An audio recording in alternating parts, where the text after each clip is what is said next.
a sọ̀rọ̀ nípa àwọn tí ó jẹ́ kí omi àlàáfíà orílẹ̀-èdè yìí ó tòrò. Ọmọ orílẹ̀-èdè yìí náà ni wọ́n o. Wọ́n nífọ̀n, wọ́n lè kánná, wọ́n lè ń ka.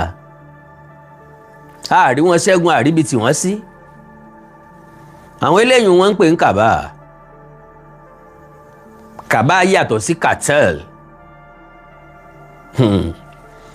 Tán bá sọ pé àwọn kan egbòogi olóró cartel, yóò túmọ̀ sí pé àwọn tí wọ́n ń ṣe tó le tí wọ́n ń kó nǹkan àlùmọ́nì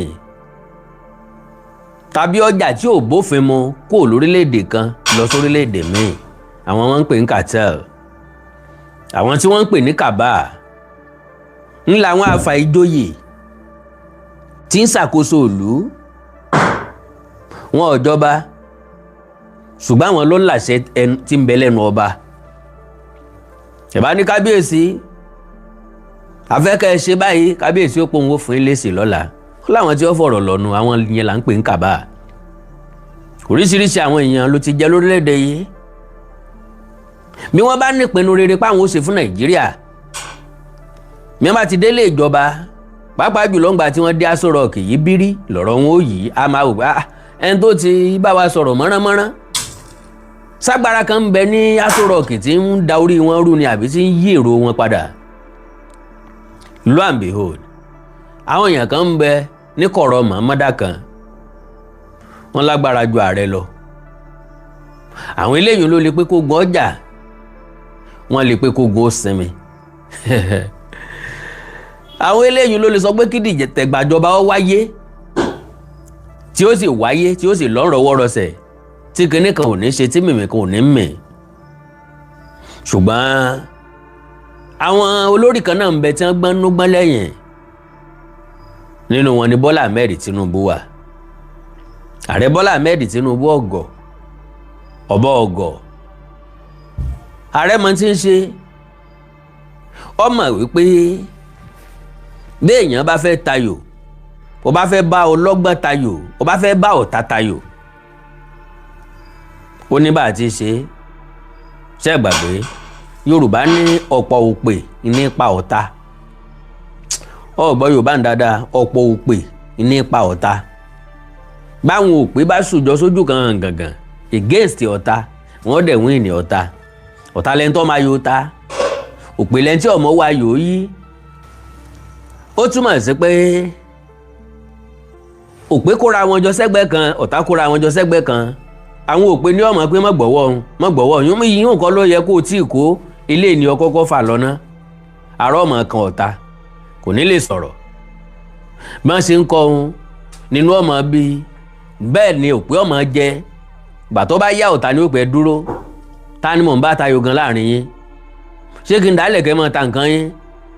Èyí ó bínú kó wájú wọn kí wọ́n má fi lu ààrẹ ṣe ẹ̀yẹ́. So gẹ́gẹ́ bẹ́ẹ̀ ni ọ̀rọ̀ orílẹ̀-èdè kórílẹ̀-èdè ṣe rí tí Nàìjíríà ló wà burú jáì. Torí wípé àwọn tá a pè lólórí, ìfẹ́ wa gan ò fi gbogbo ara sí lọ́kàn wọn dáindáin. Ńlóye jẹ́ pé bí wọ́n bá ti bá wọn sọ̀rọ̀ pé wọ́n ṣàkíyèsí tàbí pàṣẹ fún wọn, ńláṣẹ ti ń múlẹ̀. Torí pé àwọn gan ò ní kan ṣe tẹ́lẹ̀tẹ́lẹ̀. Ìnirú wa ò sí gbọ́dọ̀ débi pa afẹ́ sòṣèlú afẹ́ ṣèjọba. Torí pa ńlá sẹ́fọ̀n bí làwọ̀ ṣe o. Ẹ̀bá àyọ mi ń jọ́ kejì. Ẹ̀yin tẹ́ mọ kọ́kọ́ rí gẹ́gẹ́ bí kàndánù rẹ̀ sí un, tẹ́ pera yín kàbá òun, wọ́n ti kọ́kọ́ pàṣẹ kan lọ yanjú gbogbo yín pátápátá lágbára Ọlọ́run. Mi ìyẹ̀rú ọ̀kì ìyẹn burú afájà lọ àṣejù ojú ọjà. Well, kí ló dé torílẹ̀-èdè Amẹ́ríkà fi káwọn ọmọ ogun ẹ̀ kúrò ní àyín? US pulls troops from Nigeria after counter-terrorism operation. General Anderson ló lead wọn wá bí. The United States has withdrawn the majority of its military personnel deployed to Nigeria for a joint counter-terrorism mission in the Lake Chad Basin while maintaining intelligence sharing and other security cooperation with Nigeria authorities. wọn ò pa àwọn ọ̀ràn wá lọ́wọ́ mọ́ ṣùgbọ́n àìbó ní sùúwà dèdè egun ẹ má gbàgbé orílẹ̀-èdè Amẹ́ríkà orílẹ̀-èdè tó létò ni wọn ò ráàyè gbadìí ẹ̀sìn ńgbà wọn ti ń bọ̀ wọn ti lọ́jọ́ tán fẹ́ kúrò alágẹmọ ti bímọ ẹ̀ ná àìmọ́jó ń bẹ lọ́wọ́ alágẹmọ ní tí wọ́n kọ́ wa bó bá wù á ká lò ó ntọ́ yẹ ká ṣe bó bá wù á ká ṣe é but lo and behold sógun àwọn onísùnmọ̀mí lè tán Nàìjíríà mọ̀dá òtẹ̀ ẹ farabalẹ̀ mọ́ gbọ́ mi o Commander of US Air Force in Africa General Dagvin R.M. Anderson announced the development during a virtual press briefing on the outcome of the African Chiefs of Defense Conference 2026. He said the partnership between Washington and Abuja remain active, particularly in intelligence operations targeting the Islamic State (ISIS). According to Anderson, the specific mission that required the deployment of US troops has been completed. Eléyìí tẹ́ ẹ ti nílò presence wa pé ká yọjú ká wà ń bẹ̀ àti ṣe àti parí iṣẹ́ tiwa. Tàbùrọ̀ kọ́ mọ. Ogun Amẹ́ríkà sínú igbó ńlá sọ pé làwọn kò tó máa bá Tinubu. Wọ́n fẹ́ gba Nàìjíríà ní wọ́n fẹ́ gbé Nàìjíríà fún orílẹ̀-èdè Amẹ́ríkà wọ́n fẹ́ ta Nàìjíríà fún Amẹ́ríkà ní ńgbọ́ jẹ́ pọ̀ lẹ́ni ńgbọ́ jẹ́ pọ̀ òun ò lè ṣàkóso ó ti gbàkóso Nàìjíríà lọ́wọ́ Amẹ́ríkà. Gbogbo àwọn nǹkan yẹn máa ń fa ìrẹ̀wẹ̀sì ọkàn. Okay. Prompting the withdrawal of the most personnel, however, he noted that the United States will continue providing intelligence assistance at the request of the Nigerian government. Bẹ́ẹ̀ bá béèrè o bẹ́ẹ̀ bá béèrè ìrànlọ́wọ́ lórí àwọn nǹkan kan logistic intelligence á ṣe fún yín o at request. Wọ́n ti jẹ́ oyè ntẹ́ ẹ̀ bá pe àwọn ò ní yọjú sí mọ́ wàhálà ilé ayé tẹ́nu. He said and I quote, and so that operation in the Lake Chad Basin of Nigeria not only helped the countries in that immediate region, it also helped countries globally as that disrupts the ISIS network. And then we have withdrawn much of our forces that were just there for that operation. But I continue the partnership that Nigeria has asked for to help continue with intelligence sharing and the understanding that is necessary to be able to prosecute this difficult task. The U.S. Air Force commander described Nigeria as a key regional partner with a capable military, saying the collaboration between both nations had produced notable gains in the fight against ISIS. He credited intelligence cooperation between the two countries for enabling an operating that eliminated the second highest ranking figure in the global ISIS network. He said, and I quote, I think the partnership that we've shown recently with Nigeria, where Nigeria is a very capable and large country, it's got a strong economy, it's got a large educated population, it's got a very capable military. But there are things that we have learned in the counter-terrorism fight over several years that we were able to assist and integrate with them to help them with their intelligence and help with intelligence sharing that eventually led to a cooperation effort to where we were about to bring some unique capabilities that US brings and be able to prosecute together the number 2 leaders within the ISIS or Daesh organization, who is responsible for much of their global operations, their global media, and their recruiting. Okay? Sáwọn tẹ́rọ ò ní láǹfààní àti recruit ọmọ ogun mọ́. Alright. Anderson said the operation underscored the effectiveness of intelligence collaboration over prolonged foreign troop deployments. He said, and I quote, so I think as we go forward, that is an example of how we are looking at engaging with partners to help them be more effective by only bringing unique US capabilities that allow the partner to be effective in these fights. While state police may be Nigeria's next security imperative, we also called for deeper intelligence cooperation among African countries to tackle terrorism, drug trafficking, and other cross-border crimes. The U.S. commander cited a recent multinational operation that intercepted a record 31,000 shipments of cocaine originating from South America and passing through the West African coastline, saying effective intelligence sharing made the seizure possible. He said, and I quote, "I was able to coordinate through our interagency in the United States through Africa, and then notify some of the partners, and eventually it was a Spanish ship that interdicted the ship that had 31 tons of cocaine on it, and it turns out in the largest interdiction of drugs or at sea that we've ever seen." He added that sustained collaboration among African governments, international allies, and private sector stakeholders will be vital to confronting security challenges while fostering economic growth and attracting investment across the continent. Continent wo láti wá attract economic and investment Ọlọ́run ràn wá lọ́wọ́. The United States deployed about 200 military personnel to Nigeria in February 2026 to assist with intelligence, surveillance, and counter-terrorism operations in the Lake Chad Basin as both countries expanded cooperation against ISIS and other extremist groups operating in the region. Now, ẹ já bèrè lọ́wọ́ ara wa àkọ́kọ́, ṣé wọ́n achieve ń tó yẹ kí wọ́n achieve? Ṣé wọ́n rí nǹkan mú bọ̀? Ṣé ibi tí wọ́n fi wá sí kọ́ náà, ibi tán ti bá wa náà kọ́ ni wọ́n fi wá sí? Ṣé wíwà wọn, dídúró wọn, ṣé yóò so èso rere fún wa? Well, n tó gbé mi wá gangan, ẹ já bọ́ sórí ẹ̀ sàn-án ọ̀rọ̀ láti ẹnu captain kí ló kọ wọn náà, ẹ jẹ́ wọ́n dárúkọ wọn fúnra wọn. Retired. I have been to 5 countries to fight war. I have 5 war medals. ẹ já bẹ̀rẹ̀ láti bẹ̀rẹ̀. My name is Captain Effiong Eyo, retired.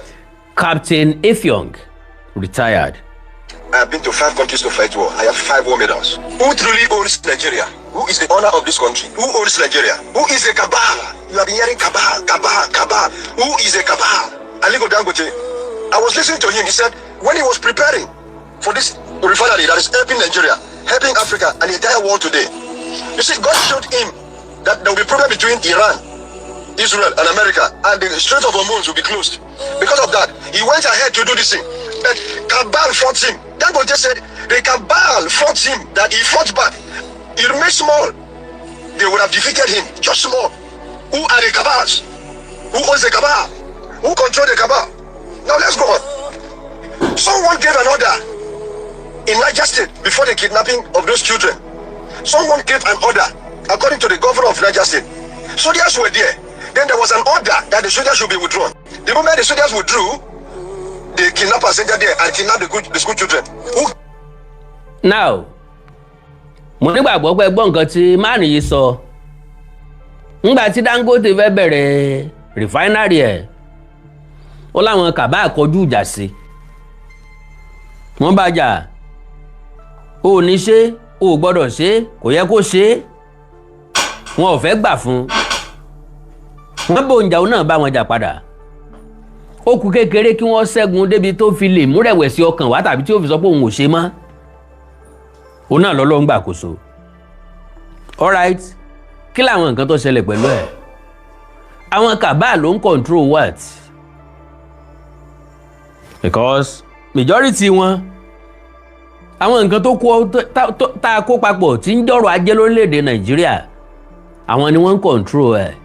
Importer, exporter, lórí nǹkan gidi, àwọn ni. Ẹrù wọn kò lè má kọjá ní pọ́ọ̀tù. Ẹrù wọn ò lè má kọjá lọ́dọ̀ custom. Kò sẹ́ni tí yóò dá dúró. Now, ìjínigbé tó wáyé nípínlẹ̀ Niger àbí tí wọ́n ti jí àwọn akẹ́kọ̀ọ́ gbé. Ọ̀dà ló wá táwọn ajínigbé yẹn fi rí iléèwé yẹn wọ̀ jọ́jẹ̀tẹ́. Àwọn security ń bẹ́ẹ̀ ọ̀dà yẹn wá pé káwọn security yẹn ó kú òun bẹ́ẹ̀. Security kú òun bẹ́ẹ̀. Àwọn ajínigbé wọlé ìwé, wọ́n káwọn ọmọ ọlọ́mọ lọ. Ó wá ní béèrè wípé ta ni kàbá. máa yìí lòun ò rìtáyà kò tí ì tásìkò tó yẹ kóun ó rìtáyà òun rìtáyà ara òun kúrò nínú iṣẹ́ ológun ni kí ló jẹ́ kóun ó kú òun bẹ́ẹ̀ òun rí wípé iṣẹ́ òun iṣẹ́ tóun yàn láàyò tóun gbà òun ò lè discharge conveniently bó ṣe yẹ kóun ó ṣe àwọn ọ̀gá kan ní ọmọ pàṣẹ against wíìlì òun àti tó yẹ kó ọmọ Nàìjíríà ó jẹ láǹfààní pẹ̀lú iléeṣẹ́ ológun ṣé gbàgbé àkàndọ̀rọ̀ ikùn kò mọ sọ statement kan lórí àwọn tí wọ́n ní wọ́n ń wá àwọn ọmọ tí wọ́n kó níjọba àbílẹ̀ oríire oníṣẹ́ ṣúọ̀ páwọn iléeṣẹ́ ológun yìí wọ́n ń wọnú igbó yẹn ṣé ìsìnkpébì kan wọ́n jókòó sí tá a wá ń kájọ́ fún wọn lọ́kàn tiwa tá à ń pé wọ́n ti fẹ́ ṣe tán wọ́n ti fẹ́ débẹ̀ wọ́n ti fẹ́ kàn wọ́n ò ní pẹ́ gbà àwọn ọmọ yìí jáde ṣé gbàgbé because ọlọ́gà ti ń control wọn ṣebí president ló ní kẹ́ ẹ máa lọ àbí kò sí problem ẹ̀yin ẹ kúò lójú wọn bẹ́ẹ̀ bá ti débì kan ṣe fàájì tí ẹ mọ̀ mẹ́mu bọ́ bá sì dálẹ̀ ẹ jáde ẹ pẹ́ rí nǹkan kan tàbí kẹgbẹ́ ti fẹ́ débẹ̀ mọ̀ tàn wọ́n títí tọ́nà àwọn ọmọ yìí ó fi jìnnà àwọn ọmọ Chibok tán kó ń jò ní eré ni àwàdà ni tí wọ́n fi kó wọn ré kọjá bọ́dà inú igbó Sambisa náà wọ́n wà inú igbó kínní kan náà wọ́n wà tí wọ́n fi kó wọn ré kọjá bọ́dà tí wọ́n fẹ́lẹ̀ tí wọ́n fún lóyún tí wọ́n fi ta ilé tí wọ́n tà lẹ́rú táwọn ìyá àwọn ọmọ wọn fi gbàgbé wọn. Now who is the cabal? Another question ni pé sáwọn cabal kì í kú ni? Lo and behold àwọn cabal ò kì í kú ìdí tí wọn ò fi ń kú leléyìí jẹ́ n ṣàlàyé òun ni wípé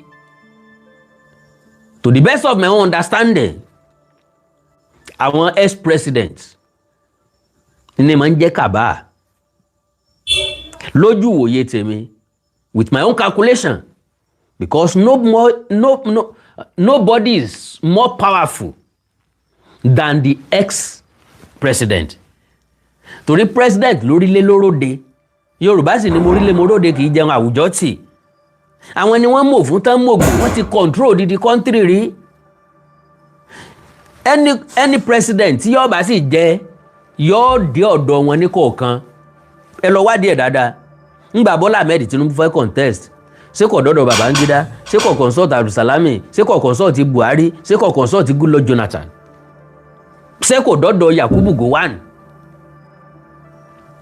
there is no way yóò consult wọn because àwọn ló ṣẹ́kù lálágbára kò tún sálágbára kankan mọ́ lórílẹ̀‐èdè ju àwọn ààrẹ lọ àwọn yẹn ni máa ń dúró gẹ́gẹ́ bí ìyá àgbà ni máa ń dúró gẹ́gẹ́ bí àjẹ́ ládùúgbò àwọn làjẹ́ orílẹ̀‐èdè àtẹ̀bádẹ̀ wá wò ó yàtọ̀ sí Goodluck Jonathan kò ṣẹlẹ̀ tí ọ̀jagun rí láàrin wọn so lọ́kàn tèmi bẹ́ẹ̀mi ṣe rò lójú wòye tèmi àwọn ex-president ni máa ń jẹ́ cabal kí wá nìdí tí wọn kì í fi kú kí nìdí tí wọn kì í fi tán òun ni pé báwọn kan ṣe ń kú làwọn kan ń kúrò lórí àlééfà náà ń darapọ̀ mọ́. So that is just the bitter truth. The order. Who gave? Senator Adam Oshimole shouted in the Senate. Everybody was making video about that. They say, who gave the order? They must bring the person to justice. Senator Gosu Adam Oshimole kàn fi ariwo ṣòfò lásán. Ta ló give order pé káwọn security yẹn kó ń bẹ̀ tán fi ráwọn ọmọ yẹn kó? Wọ́n lápá bí ó kàn wò bí orí ẹran ni. Kíní yẹn ti kọjá agbára wọn, ó kọjá òye wọn. Má jiyàn dé láfáwó dá, má jiyàn láfáwó dá, wọn ò gbọ́dọ̀ jiyàn. Tinubu ò gbọ́dọ̀ jiyàn tán bá pàṣẹ fún. Ẹni tí ń wápò tàbí tí ẹ̀sẹ̀ ń bọ̀ ló lè pàṣẹ fún president tí ò ní gbọ́ kì í ṣẹni tó ti kú tó ti débẹ̀ rí tó ti kú ń bẹ̀ ní tí wọ́n sọ fún ni pé bá a ṣe bá nu báwa náà ṣe fi síbẹ̀ nìyẹn. Wọ́n wá fún ní reference ọ̀ràn tí ìgbà báyìí tí mo wà lórí oyè nǹkan báyìí tó ṣẹlẹ̀ kí ló dé tí mo fi gbà kí wọ́n ṣe kẹ́mi mi ọmọ bàbá lọ́nìí nígbà tí wọ́n dàgbà tó stage yẹn tẹ́rù kú tó ń bà wọ́n àwọn olórí burúkú fẹ́ ju sáyé. Was here looking at him like movie. He cannot do anything. Who is that cabal that is making about you that I know and they can talk anyhow? Cannot talk. Who is that cabal? Who controls the cabal? Who owns the cabal? That Adam Shimole, with all his money, at the end of the day, he cannot do anything. Who is the cabal? Who is controlling Nigeria? Now, we have what we call service chiefs. The chief of army staff, the chief okay, service chief wa. of air staff, the chief of naval staff, the inspector general of police, or maybe the chief of the bandit staff if we have another one. And we know that the overall is the chief of defense staff. Now, when you reach the time for them to take order, you reach the time for chief of army staff to give order, he go give excuse, in the fear. You reach the time of chief of naval staff to give order, in the fear. Now, mo nígbàgbọ́ pé majority wa náà máa ṣàkíyèsí láyé ajagunfẹ̀yìntì Muhammadu Buhari tí wọ́n ní wọ́n discover list àwọn tó ń sponsor Boko Haram ó tún nira fún gọ́ọ̀mẹ̀ntì láti announce wọn ọ̀wá ní òsì kábàámbì kankan ó nira fún ìjọba ó nira fún a whole president láti announce orúkọ wọn láti gbókọ wọn síta wọ́n ẹ̀sẹ̀ ń sọ pé we've gotten their name we will announce soon bó ǹjọ́ mo ti rí náà ní ti kéde ẹ̀ síta ń tèdè nítọ̀dọ̀ tèmi létà ni wọ́n ṣẹ̀ṣẹ̀ máa pè ní mọ̀ pé mi ìmọ̀ tí mo fi sọ síta ẹ̀ bá ti tètè sọ̀rọ̀ káàjọ máa rọ̀ fún ẹ̀ àwọn èèyàn ti kọ́kọ́ mọ̀ tí ń ṣẹlẹ̀ náà ká tó jọ máa bẹ̀rẹ̀ wa lábẹ́lé. It's the time of chief of air staff to give order, in the fear. It is the time of inspector general of police to give order, in the fear. Hey, that will never even do so. It is the time for the chief of defense staff to give order, in the fear. In the fear. Say the chief of defense staff was even saying they are prodigal son, we are giving a son, they will come back, they will repent. Prodigal son. Now, is that not true? Ṣé kìí sòótọ́? Àwọn chief of defence staff ó ní prodigal son ń làwọn agbésùnmọ̀mí